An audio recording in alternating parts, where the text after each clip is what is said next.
भगवान श्री राम कहते हैं, लक्ष्मण, सर्वत्र यहाँ तक कि पशु पक्षी आदि योनि में भी शूरवीर, शरणागत रक्षक, धर्मपरायण साधुजन मिलते हैं।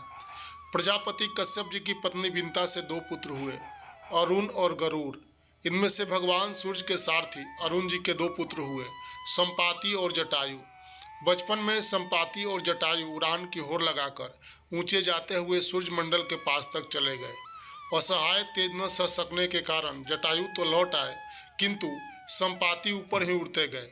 सूर्य के अधिक निकट जाने पर संपाति के पंख सूर्य के ताप से भस्म हो गए। वे समुद्र के पास पृथ्वी पर गिर पड़े। जटायु लौटकर पंचवटी में आकर रहने लगे। महाराज दशरथ से आखेट के समय इनका परिचय हो गया और महाराज ने इन्हें अपना मित्र बना लिया। वनवास के समय जब श्री राम जी पंचवटी पहुँचे, तब जटायु से उनका परिचय हुआ। मर्यादा पुरुषोत्तम अपने पिता के सखा गिद्धराज का पिता के समान ही सम्मान करते थे। जब छल से स्वर्ण मृग बने मारीच के पीछे श्री राम वन में चले गए और जब मारीच की कपटपूर्ण पुकार सुनकर लक्ष्मण जी बड़े भाई को ढूंढने चले गए, तब सूनी कुटिया से रावण ने सीता जी को उठा लिया। बलपूर्वक रथ में बैठाकर वह उन्हें ले चला। श्री विदेह राज दुहिता का करुण क्रंदन सुनकर जटायु क्रोध में भर गए।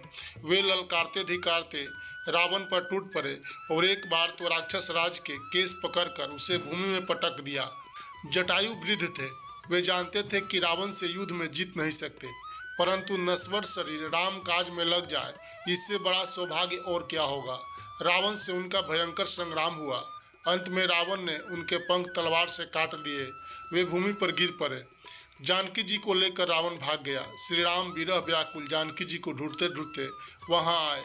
जटायु मरणासन हो रहे थे। उनका चित्त श्री राम के चरणों में लगा था। उन्होंने कहा, राघव, राक्षस राज रावण ने मेरी यह दशा की है। वही दुष्ट सीता जी को लेकर दक्षिण दिशा की ओर चला गया है। मैंने तो तुम्हारे दर्शन के लिए ही अब तक प्राणों को रोक रखा था। अब वे विदा होना चाहते हैं, तुम आज्ञा दो।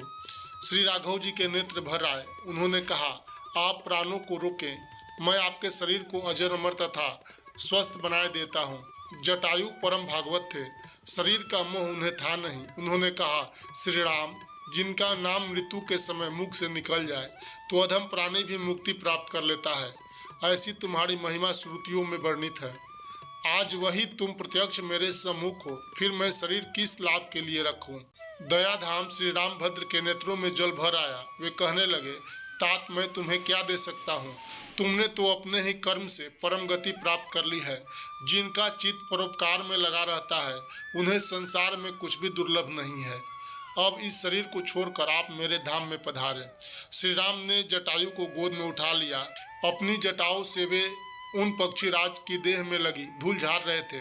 जटायु ने श्री राम के मुखमंडल का दर्शन करते हुए उनकी गोद में ही शरीर छोड़ दिया। उन्हें भगवान का स्वरूप प्राप्त हुआ। वे तत्काल नवजलधर सुंदर पीताम्बरधारी चतुर्भुज तेजोमय शरीर धारण करके वैकुंठ चले गए। जैसे सतपुत्र श्रद्धापूर्वक पिता की अंत्येष्टि करता है, वैसे ही श्री राम ने जटायु के शरीर का सम्मान पूर्वक दाह कर्म किया और उन्हें जलांजलि देकर श्राद्ध किया। पक्षीराज के सौभाग्य की महिमा कहाँ पार है। त्रिभुवन के स्वामी श्री राम, जिन्होंने दशरथ जी की अंत्येष्टि नहीं की, वे जटायु की अंत्येष्टि विधि पूर्वक करते रहे। उस समय वे श्री जानकी जी का वियोग भी भूल गए।